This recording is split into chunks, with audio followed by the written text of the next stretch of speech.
Got it? Got it. Charles River water, folks. I'm going to scoop some out on this tour. This is left over from the last tour. Kind of an interesting thing. See it over there? Over here where that duck is going? That's us in the future. But I got to do something with this.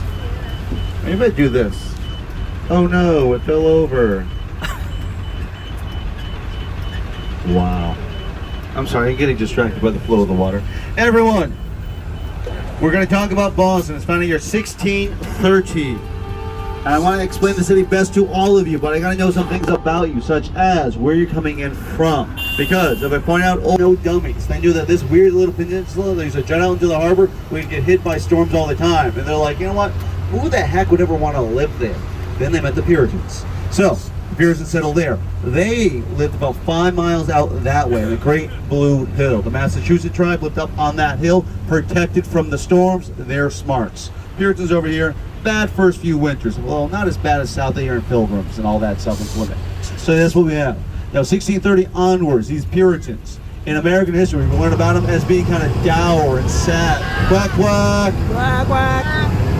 Kind of dour and sad and miserable people. But they give us 3 wonderful gifts.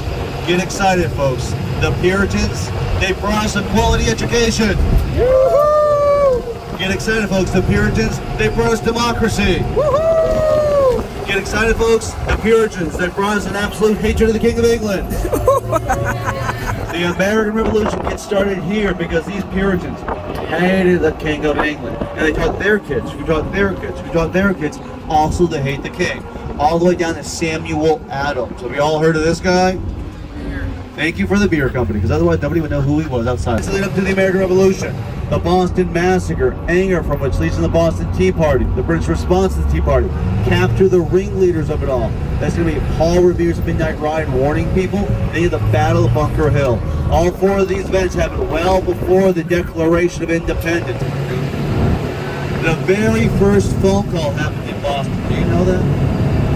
Isn't that bonkers? I can't tell you that Alexander Graham Bell invented the telephone, but I can tell you accurately that he did make that first phone call here in our city. As we get up this way, farther over that way is going to be an Art Deco building. Now, architecture is going to be important on our tour today. The style of the building is ugly. It is universally panned, but in the 1960s and 70s, that was for a little bit kind of popular. You guys are coming in from other parts of even the world.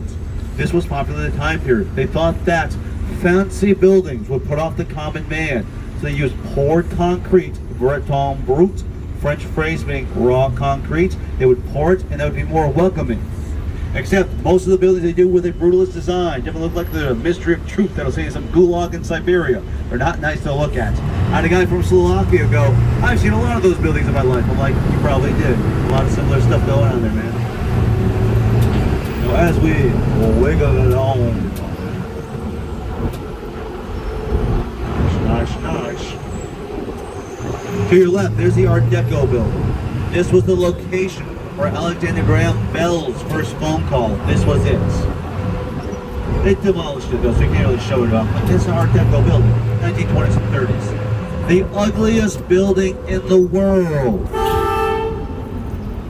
He's just not being nice to you. Oh, he's attempting the parallel park. This could be exciting. It's a fire hydrant. He's from out of state.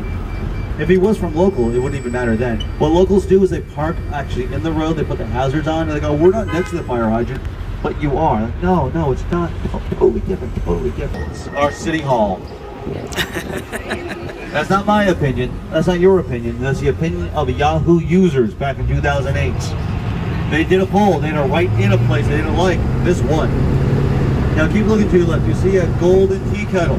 Our port is what made Boston so wealthy and powerful from the 1600s up until the 1950s. That tea kettle will show you a site where to buy tea. But for locals, they don't go to the Starbucks, they go next door to it, to the Dunkin' Donuts. If they don't like that one, don't worry, because off to your left could be another Dunkin' Donuts. If they don't like that one, don't worry. Underneath us is a shopping, not shopping mall, but is a subway station with some shops in it, which has a Dunkin' Donuts. Large regular, cream and sugar is already in it. It's a fast coffee. You grab it, you are out, you are done. Kind of like the people to your left. Thank you, that was a dead joke. King's Chapel Burial Ground off to your left. This is where the Puritans are buried. If you ever read the book Scarlet Letter by the Nathaniel Hawthorne, he walked through there. He saw a letter A on one of the headstones, was inspired for the Hester Prynne character out of that. Now also the Puritans are in there. The founder of the colony, John Winthrop, he's also in there too. Not a big name for that all. We still use that, 1630 to present. Keep looking to your left. You have the Parker House, the birthplace of Boston cream pie. There's a picture for state dessert, everyone, off to your left. You also have the Tremont Temple Baptist Church, first integrated church in America. How would you ever know that? The sign tells you that outside. Boston, a little bit of an open book test. Up this way, off to your right, more dead people. Up front, Samuel Adams. Next to him, the 5 massacre victims. In the very back, Paul Revere. All the way on down, John Hancock. Now this one has been closed up, but it's about 4,500 people is what they estimate are buried in there. This is a burial ground, not a cemetery. Cemetery, one headstone, one body. Burial ground, multiple bodies. Keep on throwing one in. They use cloth, not actual like wooden, what do you think about coffins or anything else. It was just cloth in a town common. Congregational church are what the Puritans became. Each church is independent of the other ones, and they vote on everything. That's the direct democracy I brought up earlier. Over here at the town common, 1634. Imagine if you would, if you saw cows and sheep and goats grazing over here. That's what this was used for, up until about the 1820s. We had these back home in England, so they're not so inventive over here. It's kind of like bringing over the old stuff to the new country. Now the Freedom Trail. Who here has heard of the Freedom Trail? Starts with that shed off to your right. Now you see this green fence? Behind that green fence, there's a new footing in there for a new monument they're going to put in called the Embrace. Down this way off to your right, you're going to see a stone bandstand. Do we all see that through the trees? This is where Dr. Martin Luther King Jr. spoke from in 1965. He knew Boston well, not because he was from here, but because he went to school here. He graduated from Boston University, got a doctorate in theology. Makes sense for a preacher to have one of those, right? He also meets his future wife, Coretta Scott. Quack, quack! Quack, quack! He also meets his future wife, Coretta Scott. She also wasn't a local. She was a student like he. She was learning how to play the piano at the New England Conservative Sticker. What was George Washington's natural hair color? Oh, what's up? Gray. Gray. Good try. That's what later on it becomes. What about when he's younger? Natural hair color. Raise your hands. Blondes. Nice try. Not that yet. We're getting closer. Who said red? All right. Pass it on back. Our first president was a ginger. Nobody ever thinks about that, but yeah, like when we think about it, the gray makes sense. Jack, cat, black back neck, all whack back in quack. Jack, cat, black back neck, all whack back in quack. Thank you, thank you. People of a certain age harass me about one thing and one thing only. Where's Cheers? Off to your right is the Bull and Finch Pub, the inspiration for the TV show Cheers. The basement bar is the one you want to go into for the atmosphere. The ground level is the one you want to go in for photographs. That's the replica bar. There it is, off to your right. Hey guys. Hello. Completely worth to go check that out, folks. Very, very good sights. To your left, there'll be a statue of the Angel of the Waters. See the Angel of the Waters?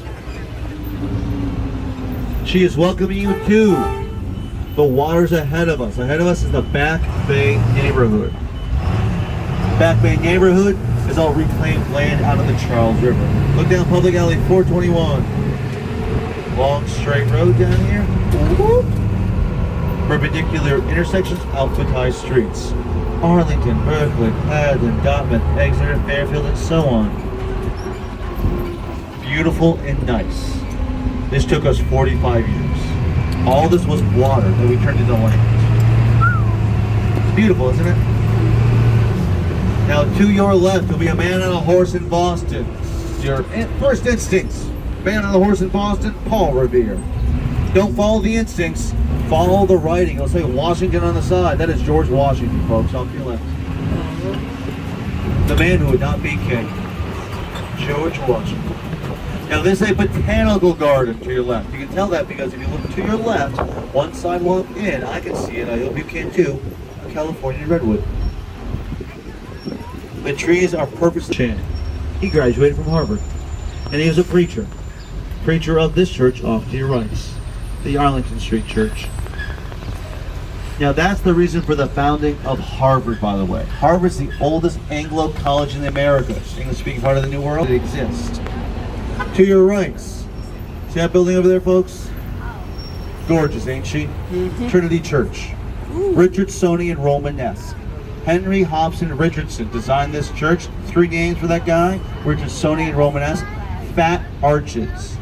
Uneven cuts of stone, different shapes and sizes to the stones. And on this one, because he designed it himself, 2 tones to the stones. Now this style is popular throughout America.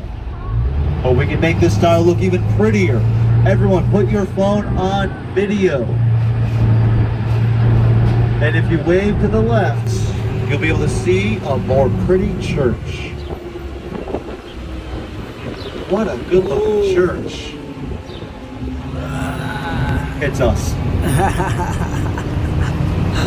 Reflective panes of glass. People love it, birds hate it. As we get up this way, the best free museum in all of Boston is that thing ahead of us, the Boston Public Library. Boston Public Library, everyone, is open for all to use. Good, clean public restrooms. It's a presidential library for John Adams, our second president. Paintings and sculptures galore on the inside. It is stunning. It's just our public library. Now you might be to be 4 pillars and a circle in the middle. There it is over there off to your right, folks. The winner's circle. This is where they lay the wreath on the winner's head over there. Even locals don't know to look for it there. Oldest yearly ran marathon in the world since 1897. All because in 1896, we Americans went to the Olympics and we stunk. So, 1897, the Boston Athletic Association was formed to get us prepared for the next Olympics. We've done better ever since. The best ever Olympics for Team USA. Any guess where it was located? The site matters a lot, though. This was physically the location for MIT originally. The Massachusetts Institute of Technology found it on this block here in Boston in 1861. That's how they started the Civil War. No class, no class. 1865, they started having class. But they heard from the other schools that girls had cooties. So it was kind of a dude fest. 1873, they'll graduate their very first... No, she doesn't see it.